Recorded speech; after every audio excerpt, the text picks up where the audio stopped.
ओम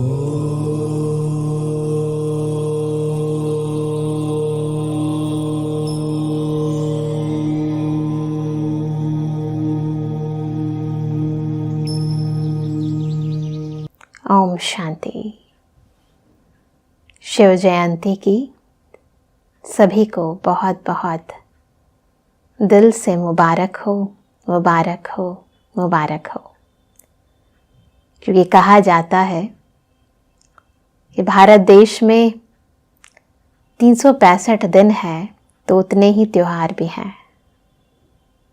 सभी त्योहार हम सेलिब्रेट नहीं कर सकते, इंसान की लिमिटेशन है, परंतु सर्व पर्वों में जो पर्व महान है वो है शिव जयंती, जो सर्व महान है। कारण है क्योंकि सर्व मनुष्य आत्माओं, सर्व महान आत्माओं, सर्वधर्म आत्माओं, सर्व पुण्य आत्माओं, सर्व देवात्माओं के भी ऊपर सबके पिता स्वयं परम पिता परमात्मा है। इसलिए उनकी जयंती सर्व से महान है, सर्व से श्रेष्ठ है, सर्व से ज्यादा मंगलकारी है, सुखदाई है, प्राप्ति स्वरूप बनाने वाली है, हमारे स्थूल और सूक्ष्म खजाने भर देने वाली है। इसलिए इस जयंती का महत्व सर्व के लिए, सदाकाल के लिए महान है। शिव, जिसका शाब्दिक अर्थ है कल्याणकारी, जो कभी किसी का अकल्याण कर ही नहीं सकता, और इसीलिए उस कल्याणकारी शिव बाबा से सब कुछ पा लेने के लिए हमारी माताएं बहनें प्रातःकालीन उठती हैं, स्नान आदि करके पवित्र होके, मन और तन का शुद्धिकरण करके मंदिरों में जाकर शिवलिंग पर पूजन सामग्री अर्पित करते हैं। साथ ही रात को जागरण करती हैं, दिन में भी उस भोले बाबा के गुण गाती हैं। परंतु एक प्रश्न बार बार भक्त जनों के मन में उभर कर आता है कि शिव,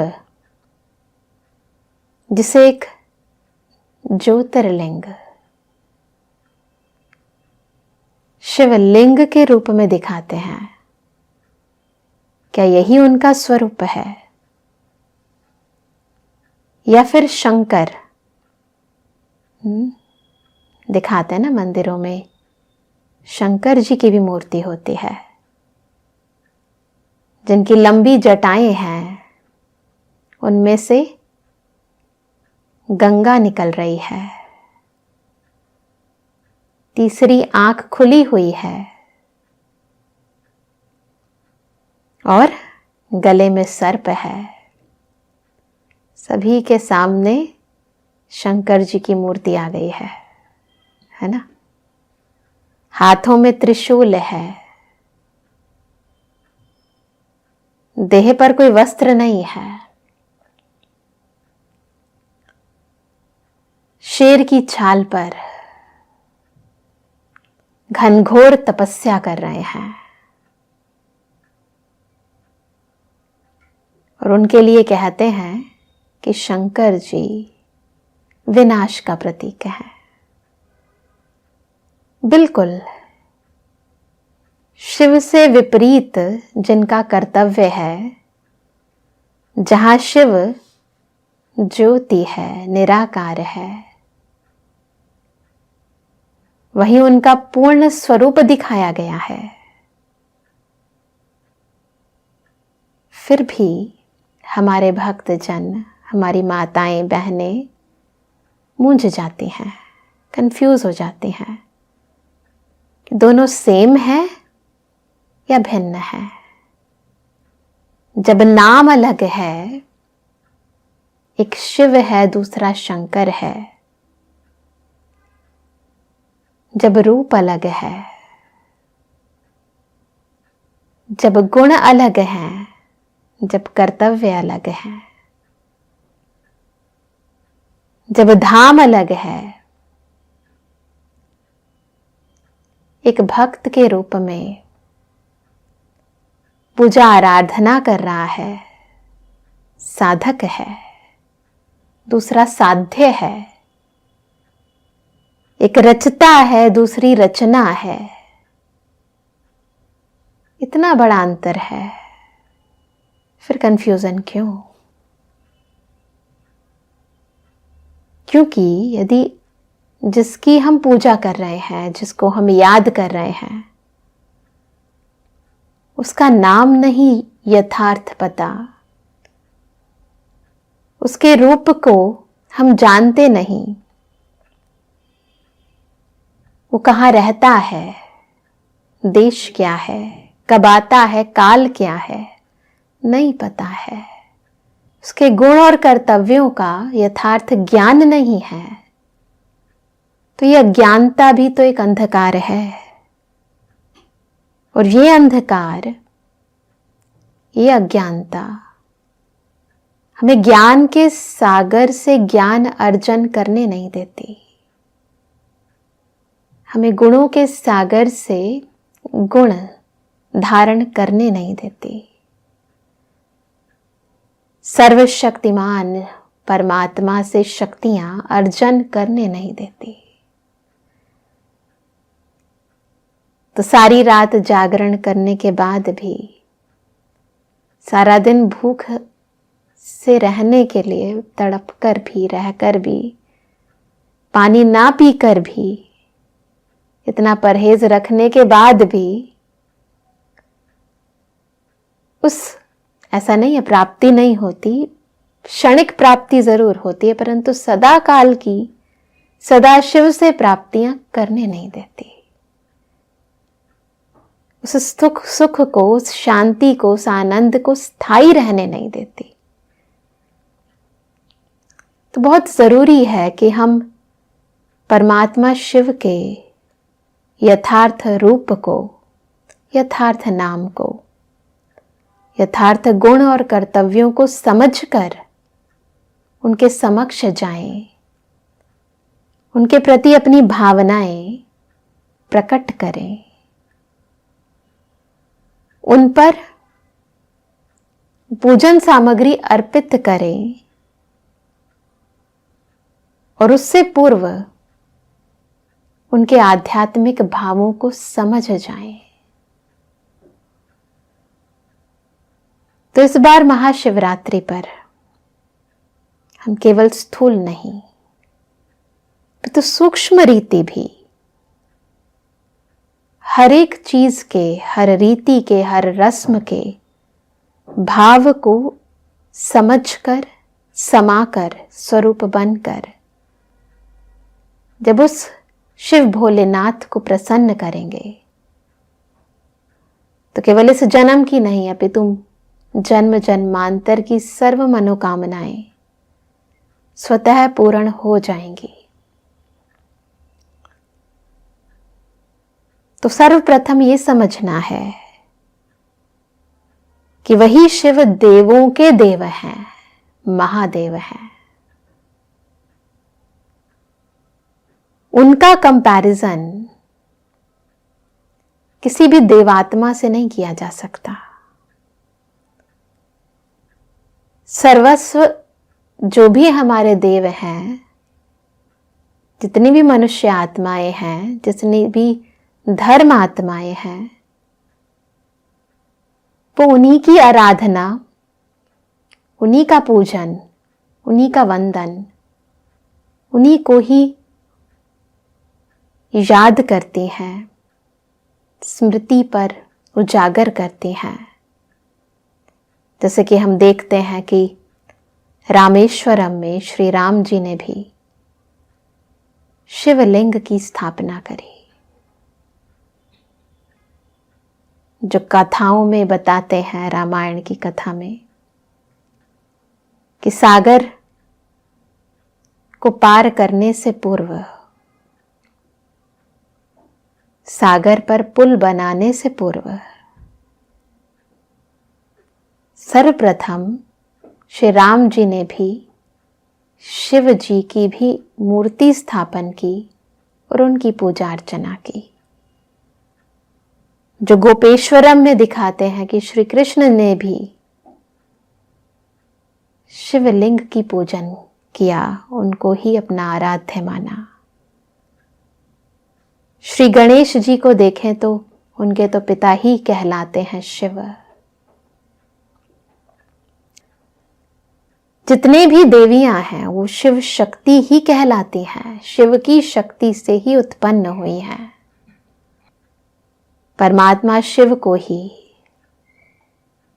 त्रिदेव रचयिता कहा जाता है, यानी ब्रह्मा, विष्णु, शंकर के भी रचयिता हैं वो। साथ ही सर्व धर्मों में, हिंदू धर्म में तो करते ही हैं हर एक मंदिर में शिव जी की पूजा अर्चना, परंतु हमारे मुस्लिम भाई भी, वो भी जब मक्का मदीना जाते हैं तो संगे अस्वद, वो छोटा सा ज्योति बिंदु की आकार का एक पत्थर है जिन्हें वह चूमते हैं, उन्हें ईश्वर का प्रतीक मानते हैं। और जब उनकी अर्चना करते हैं, याद करते हैं अल्लाह को, तो कहते हैं नूरे इलाही, अल्लाह नूर है। तो ज्योति है या नूर है, हिंदी है या उर्दू है, बात तो एक है। सिख धर्म के लोग भी उसे ज्योतिर्लिंग के रूप में, ज्योत के रूप में याद करते हैं। उसे एक ओंकार, कर्ता पूरक, अजन्मा, निर्वैर, निर्भय, अकाल मूरत मानते हैं, याद करते हैं, महिमा करते हैं, जो किसी मनुष्य आत्मा की नहीं हो सकती। एक ओंकार कहते हैं, एक ओम यानी आत्मा की आकार का, निराकार है। इसी प्रकार क्रिश्चियनिटी में भी कहते हैं गॉड इज लाइट, परमात्मा लाइट है। तो हिंदू हो, मुस्लिम हो, सिख हो या ईसाई हो, सब उस ईश्वर को, उस शिव पिता परमात्मा को, उस ज्योत को, उस नूर को, उस लाइट को याद करते हैं, मानते हैं। इसमें कोई झगड़ा नहीं है। और यही सत्य है कि हम उस सत्य पिता की संतान हैं। ये स्मृति आते ही आत्मा के अंदर की रंजिशें, दुविधाएं समाप्त हो जाती हैं। वास्तविकता में ये ईश्वरीय ज्ञान है जो हमारे अंदर के इस अंधकार को दूर कर, इस अनेकता को दूर कर हमें एकता के सूत्र में पिरोता है। तो शिव जयंती हम सबको एक करने की भी जयंती है। आपस में प्यार, सद्भाव, सहयोग बढ़ाने की जयंती है। इसके महत्व को यदि हम समझ जाएं तो ना घर में कलेश हो, न समाज में कलेश हो, झगड़ा हो, न देश न विदेश, कहीं पर भी कोई कन्फ्लिक्शन, मनमुटाव, द्वंद्व बिल्कुल नहीं हो। तो ऐसा महानतम पर्व है शिव जयंती। साथ ही जब हम अपने पिता परमात्मा शिव की वंदना करते हैं, पूजा करते हैं, तो कई लोग पूछते हैं कि उनके ऊपर 3 रेखाएं दिखाते हैं ना, बेलपत्र भी चढ़ाते हैं तो 3 पत्तियों वाला, तो इस 3 का क्या कनेक्शन है ना। मन में कईयों के प्रश्न आता है जो पूछ नहीं पाते हैं, तो यहाँ पर आते हैं तो आध्यात्मिक अर्थ समझते हैं, क्योंकि जब समझ के हम कुछ भी कर्म करते हैं तो उसकी खुशी और आनंद कुछ और ही होता है।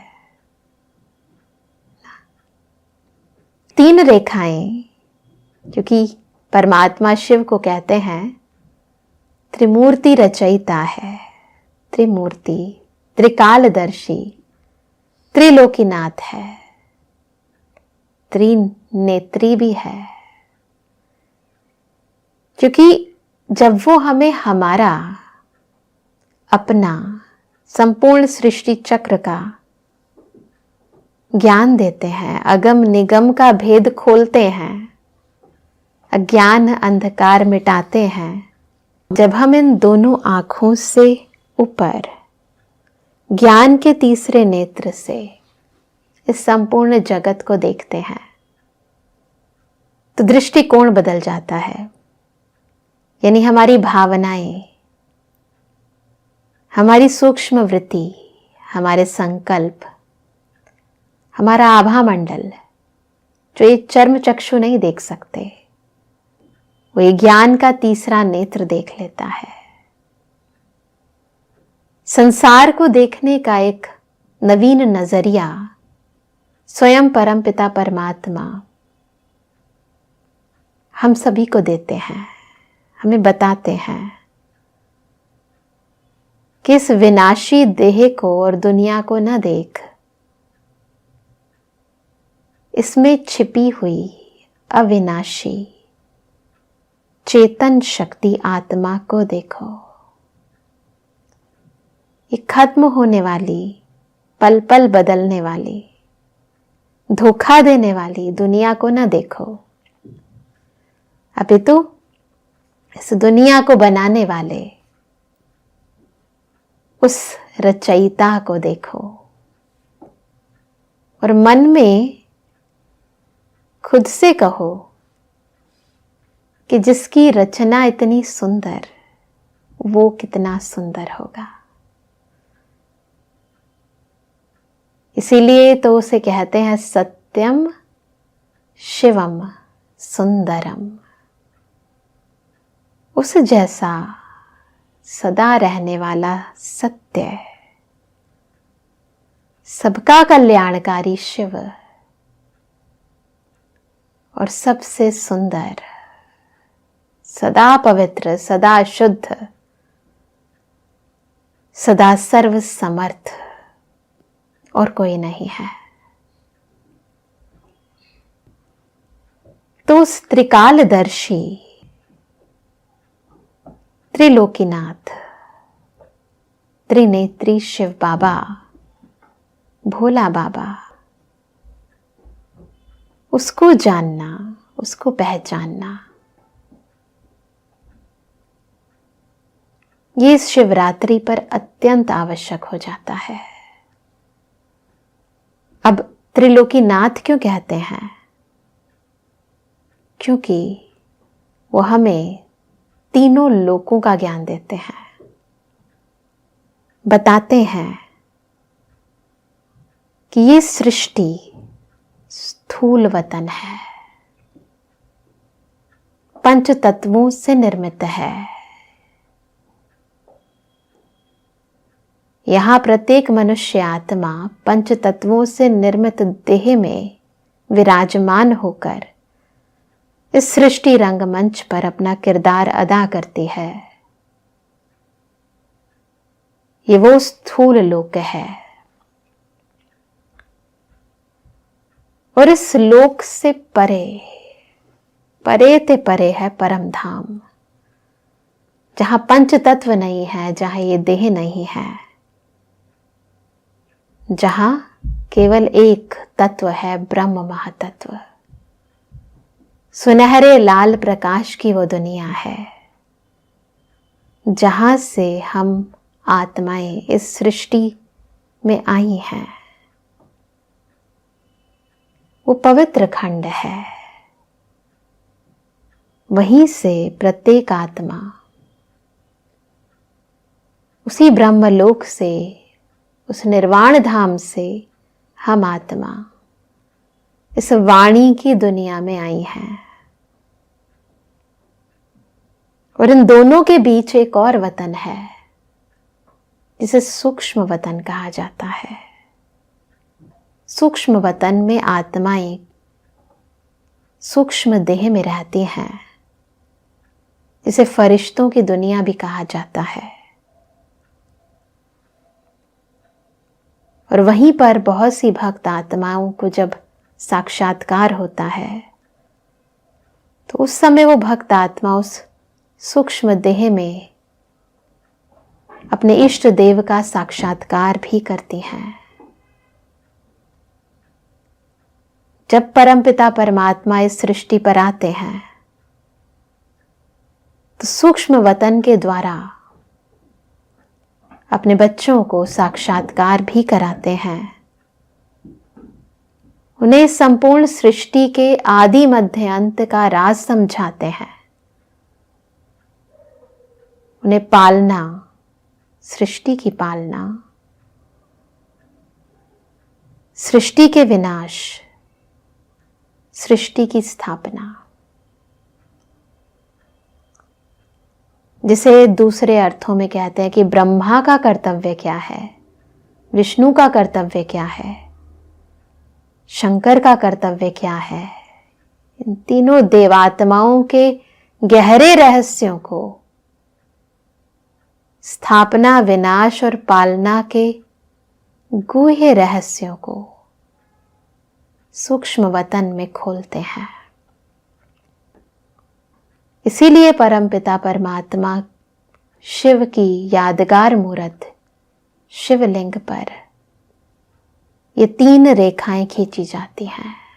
हम देखते हैं कि भक्त लोग जब शिव की पिंडी को देखते हैं तो उसके ऊपर बूंद बूंद करके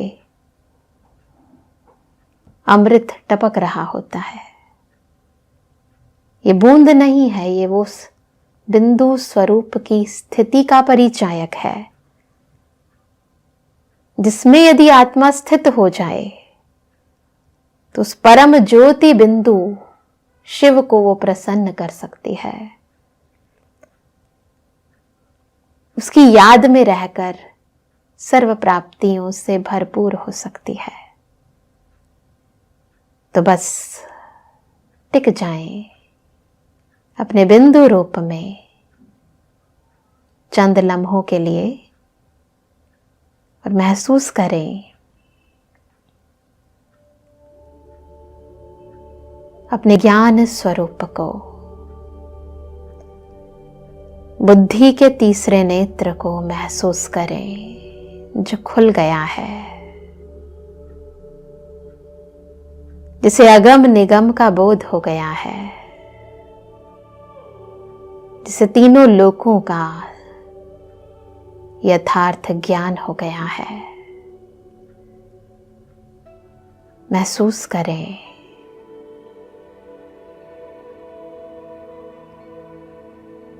अपने यथार्थ सत्य स्वरूप को।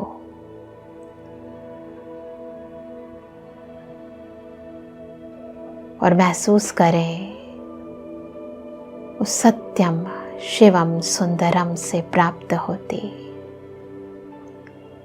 दिव्य रश्मियों को।